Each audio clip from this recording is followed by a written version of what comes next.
And I will tell you that the thing I'm most proud of are the people behind us. I make lots of mistakes, but one of the mistakes I don't make is in hiring good people, and we're really good at it. And so I want to thank this team behind me for their leadership and for the great things that they're doing for our state. Now, we like, as elected officials, we like to brag about our state and the great things that are happening. Every governor does that. It's also fun when other people brag about your state and tell you how great you are. And we've had a lot of that lately. As many of you covered, we were named the state with the best economic outlook for the 18th year in a row, which kind of seems impossible, but it's pretty cool.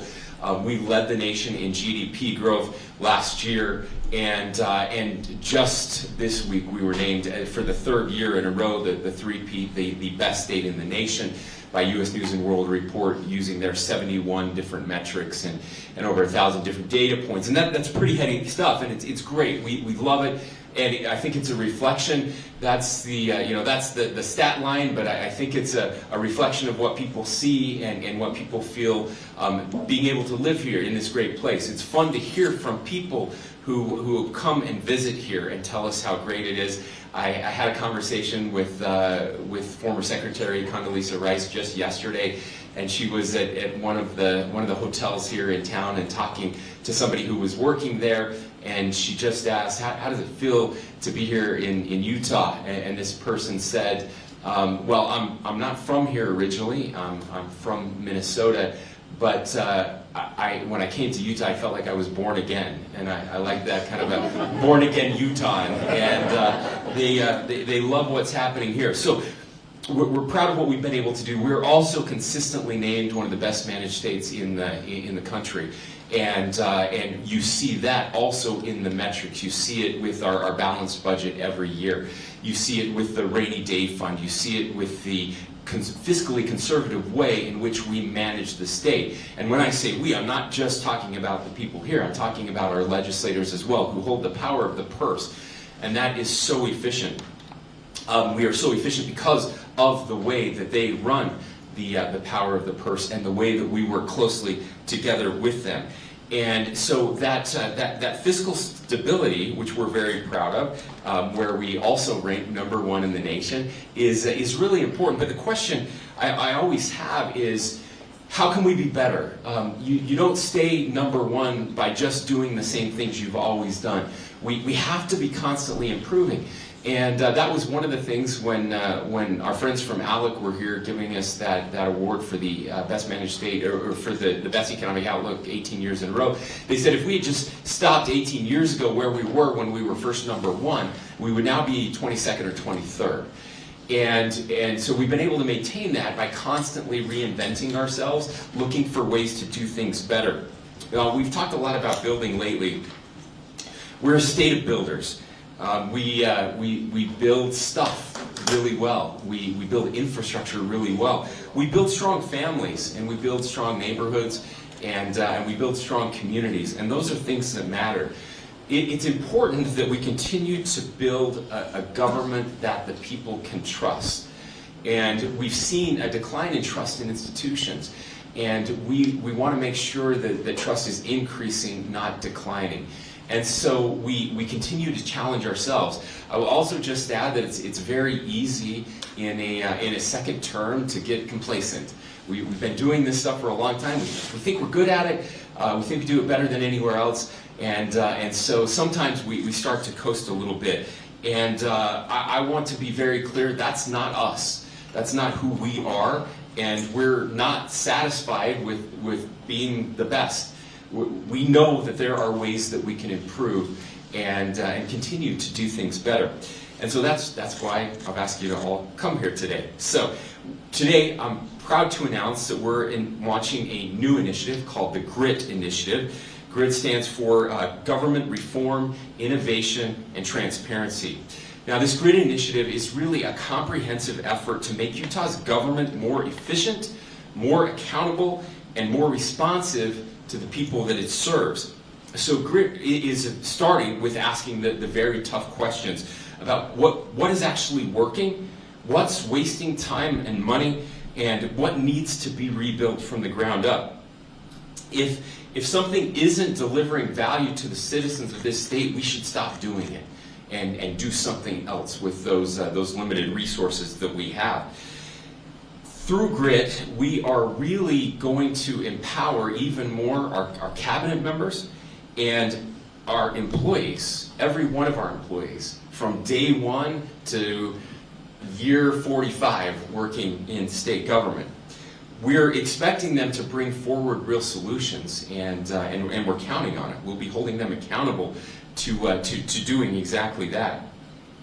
Through GRIT, we want to encourage more innovation in state government, and we want to hear from the citizens of Utah about how we're doing. We want more feedback, not less. We want to hear from them what's working, because ultimately that's who we are here to serve.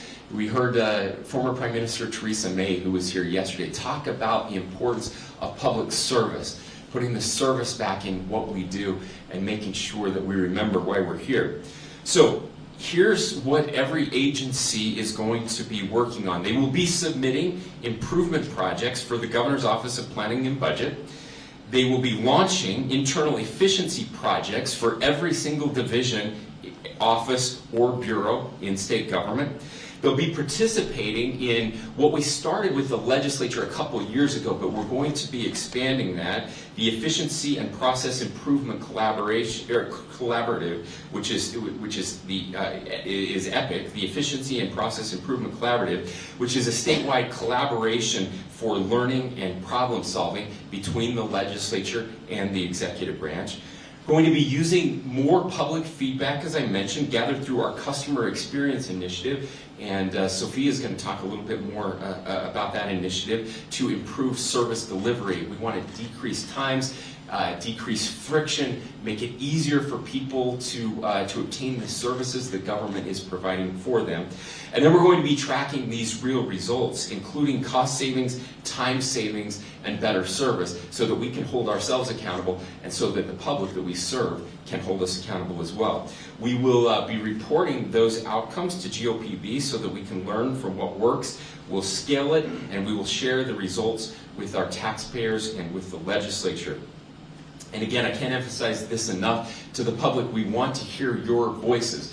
You will see these, you've already seen these popping up, these customer service QR codes. You see them at state parks, you see them at the DMV, you see them in all of our state offices, so that everyone gets an opportunity to provide feedback with every single interaction that they make. They're on our websites. If something doesn't work, we want to hear from you.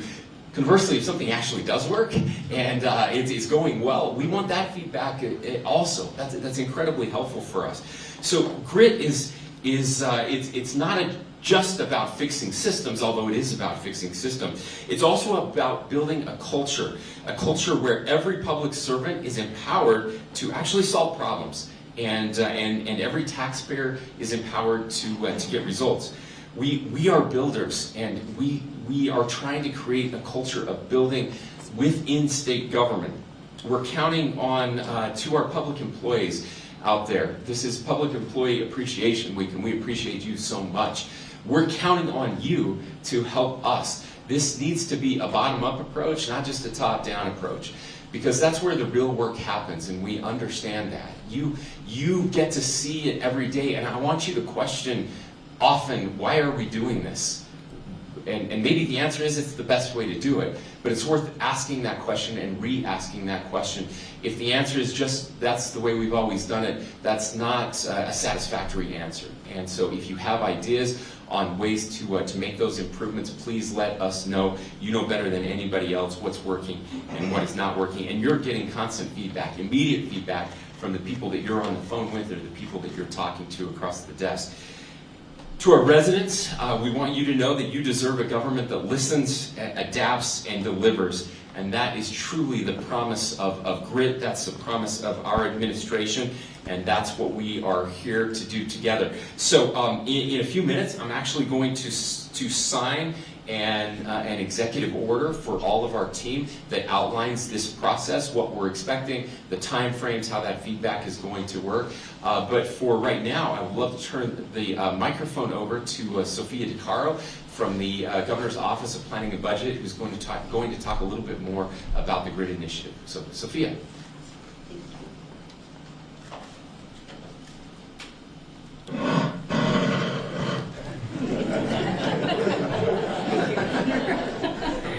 Thank you very much, and thank you all for being here today.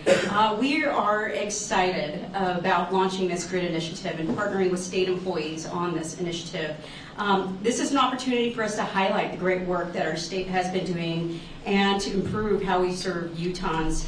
With programs like the Customer Experience Initiative, these past 4 years, our state government has made significant progress across every state agency to increase the efficiency and effectiveness of our workflows. And I just want to highlight that every single state agency, led by the leadership of our cabinet here, has taken on a customer experience initiative to make our services better for our citizens and the people who use state government. And so, for example, we've reduced wait times at the DMV for walk-in appointments to 10 minutes or less. Everybody's excited about that, right? Everyone likes to talk about DMV. And it's even less if you schedule an appointment ahead of time. That's an example of one of the many examples we have. Another one is our Utah National Guard to address concerns regarding retention and recruitment. The Utah National Guard work with our customer experience team to create pathways for service members to voice concerns and to receive actionable support by our state government. And these efforts, paired with the tuition assistance and retention and recruitment bonuses that the legislature appropriated, they're already impacting what we're able to do for recruitment and retention for the Utah National Guard and the members that we're able to recruit. But in short, we're working to strengthen retention all around and to improve the quality of life for our service members. And beyond customer experience, we're proactively standardized and creating innovative ways to improve cost savings, time savings, and trim down efficiencies within state agencies. UDOT is another example where we were able to save more than 6,000 hours of labor and more than $300,000 annually through their Keeping Utah Beautiful program by enabling citizens to participate in active roadway cleanup events. Our UDOT team has proactively created a way to save time and money while still improving the experience that we have on our roads. Our joint collaboration with the legislature has also allowed us to work hands-on with agencies to improve internal efficiencies.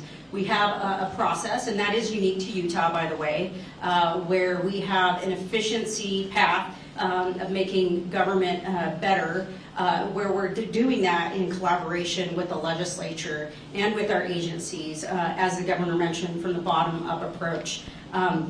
This is really a way to work not only outside in by getting feedback from all of our citizens, but also inside out with our state employees and with our legislature. They have a process, our appropriations process, and this is the way the executive branch is also looking to improve things for the state of Utah. But this is only the beginning. This GRID initiative is going to enable us to wrap all of this under an umbrella and make a really meaningful difference. And I just want to acknowledge the leadership of our Lieutenant Governor as well. She is part of our budget process and also helps us evaluate every single request that comes forward and is actively involved in all of the great things that we're doing here. I touched on a few examples from our state agencies, but I encourage you to ask them about even more. We have countless things that we're doing and countless examples, too many to list here today, but our cabinet's here and can walk you through a lot of the great things that they have going on. But we look forward to launching this GRID initiative and working collaboratively with the citizens out there. And again, yes, we want to hear from you. We want to know how to make things better. This is your money, your investment, and you should expect the best from us, and that's what we're prepared to deliver. Thank you. Thanks. All right. Well, let's go ahead and, by the way, I'll take questions in just a second, so don't get nervous. We're going to sign this executive order and make it official.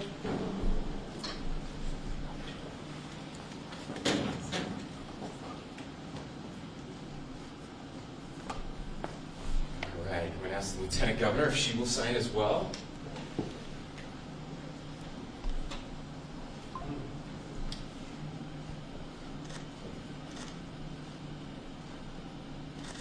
All right, there we go. Thanks, everyone.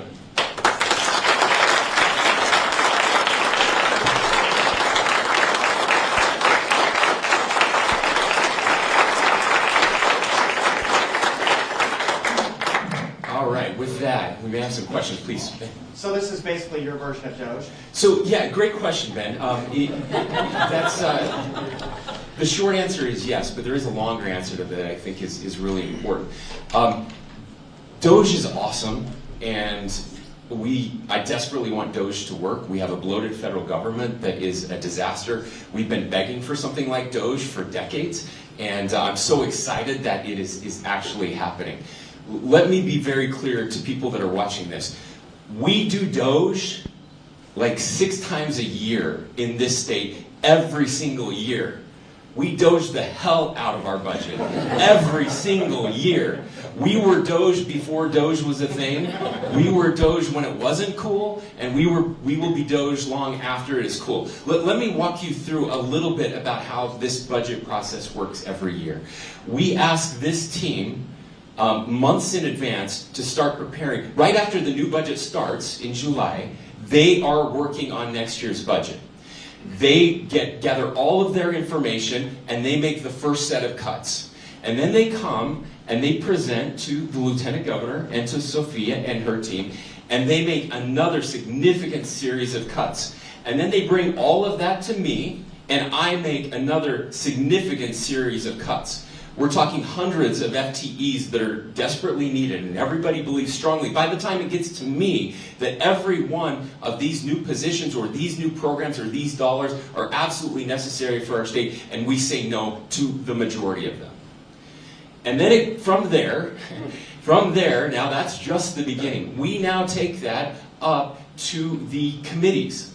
And the committee chairs go through a process looking at every single line item, every single year. Those committees then make another layer of cuts and prioritize everything that they think, these are legislative committees, that they think are important to our state, and then they take that and they submit it to the executive team upstairs, and that the EAC, the Executive Appropriations Committee, then they go through and prioritize and make another series of cuts looking at every single line item, and then that budget eventually gets passed, gets brought back to me. I have an opportunity to go through and make additional line item cuts if I want to, and then a budget is passed. And that's not even all of it.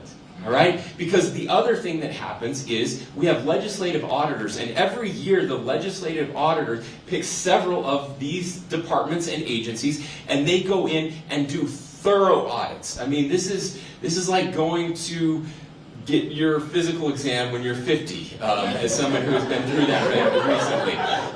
They look through everything, and then they give us a series of reports, and then we go and fix everything they found that is broken or going wrong, and we report back to them that we get that done, and that is all transparent. And then we're still not done because we have a state auditor who does the same thing, and we work with them to go through that process. So we do about 10 things every year that the federal government hasn't done in about 50 years. And so that's why I hesitate a little bit to just say this is our version of Doge, but it is. And here's the other piece of this, though. It's not just about slashing waste and fraud and abuse.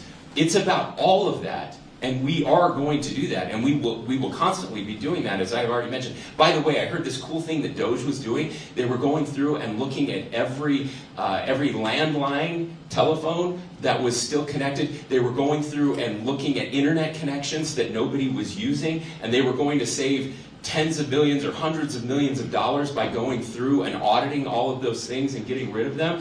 And I said, my gosh, we should do this. That's a great idea. We need to go back and see how many of these connections that we're paying for that we shouldn't be paying for. And I'm sure we could save tens of thousands or hundreds of thousands of dollars. And I went to our team and they said, yeah, we've done it 3 times in the last 5 years, and we're happy to do it again. But that's what we do. So it's more than that. It's also about improving outcomes. You see, one of the concerns I have about DOGE is that there's slashing going on, which we've desperately needed, but unfortunately they're not looking at outcomes. And sometimes you slash something and the thing gets worse, right? We want to make things more efficient, and so some of that is cutting time, right? Cutting wait times, processing things more quickly. Sometimes you actually have to add people to get the right outcome. You'll find that that's a piece as well. So it's about making sure that the taxpayer dollars are being spent in the most efficient way. Sometimes that means cutting, sometimes that means increasing or moving from one program to another, finding a program that's not working and moving that to a program that is working. So this is, I would like to say this is the thinking man's DOGE. Governor, does this mean layoffs then for state employees? So we're not looking at mass layoffs. That's not what this is about at all. There may be some changes that happen. And look, I like to point this out. If you look at federal employment, and not just the federal employees, you have to look at the contractors as well to see that number and how it's increased over time. We have not seen that. We've had a 48% increase in our population over the last 20 years. And only a 7% increase in our employees. So again, because of our caution, because we cut FTEs every single year, we are running as bare bones as you possibly can in a state government. Again, we are the most efficient state government.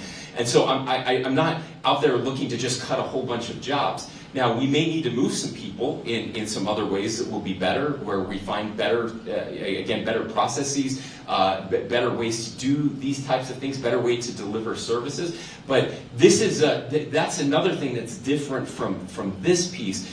We're trying to empower our employees to make things better, not trying to make our employees scared of their jobs. It's we have the best state employees in any state in the nation, and we want them to leave this initiative feeling actually empowered, that they get to do their jobs even better than they were doing them before. Please.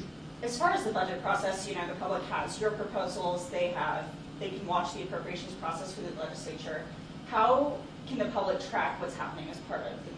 Yes, so we will be standing up dashboards that talk, so we're able to share with the public everything, the different projects, what they look like, how much money we've been able to save, how much time we've been able to shave off. We're hoping, again, with the customer service feedback, we'll see those customer service ratings go up. So, we move from a 4-star to a 5-star, or a 1-star to a 3-star, whatever the equivalent of that is, with our dashboards and with the customer service feedback. We appreciate the legislature's willingness to fund our customer service initiative so that we can keep moving this forward. And those are the types of metrics that we'll be sharing and that will be very publicly available for the press and for the people that we serve. Governor, do you have a stated goal of how much you would like to, how much taxpayer money you'd like to save? So we purposely did not set that out because we want all of them. We'll eventually get to a goal, but I want to hear the best ideas, and we're really pushing them. We want this to be uncomfortable for the people standing behind me, and that's how you sharpen the saw, right? That's how you, whatever metaphor you want to use, it has to be uncomfortable. We've done all the low-hanging fruit. That's the difference between this and DOGE as well. Like with DOGE, there's so much low-hanging fruit. I mean, we can find $1 billion here, $1 billion there. It's going to be harder for us, for sure, but we know it can be done. And so it's and to me, it's also about saving money in one area, and then give that back to the legislature. We're great with that. But also, are there other areas where things are working really well, and if we could double our effort in that space, that will be money better spent. And that's ultimately, I think, what people want. Look, one of the ways we DOGE is by cutting taxes.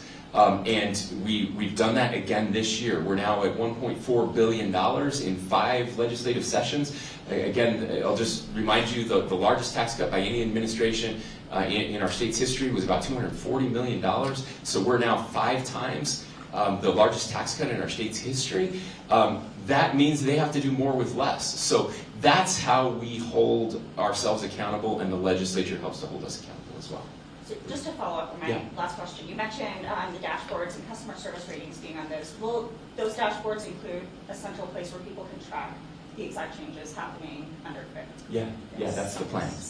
Yep. We'll have a centralized location on GOPB's website that puts all of that together. And to what extent has your office already identified changes it would like to make? Yeah, so the process is just starting. We unveiled this to all of them just about a week ago.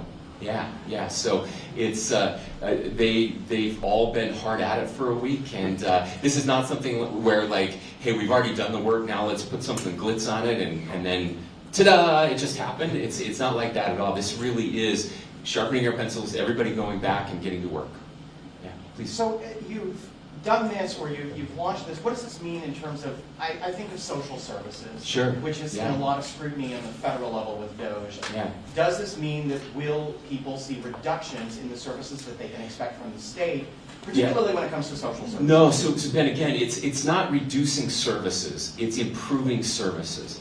So what I would like to see is, for example, we have waiting lists in social services in some areas. People that qualify for help but can't get it because we don't have enough funding.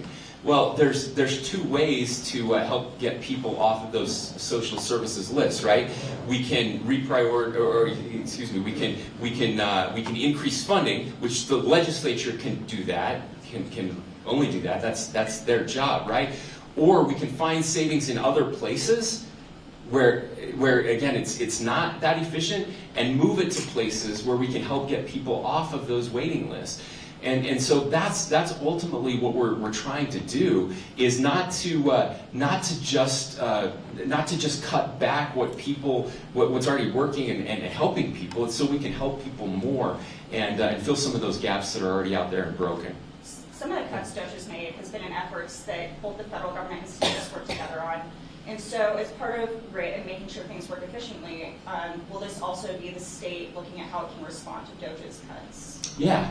We're going to have to look at how we respond in those areas.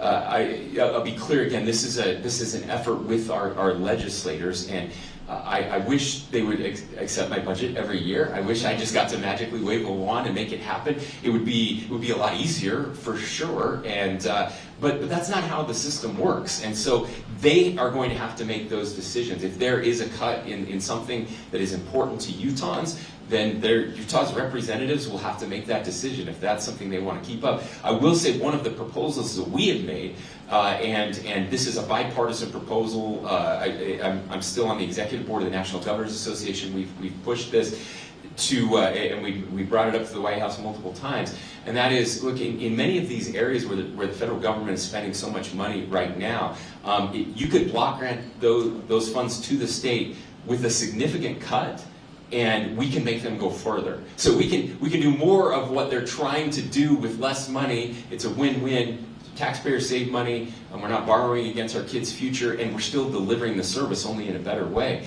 And it's fun to have blue state governors who support that, and red state governors as well. Department of Education is a great example of that, where there's bipartisan support to do more of that. You see it, we do some of that block granting with the transportation funds already, which works very, very well. It's why we're able to maintain such a great system. They've realized, oh yeah, the states can do this better if we just give them the money and let them do it. But there are lots of others as well. I think social services is another great example. Get rid of some of the red tape and the bureaucracy at the federal level, and save money and get better outcomes.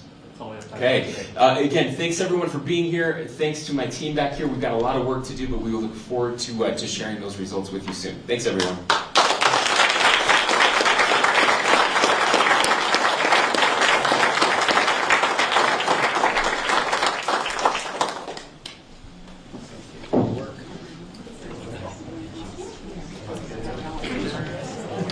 We're on the road.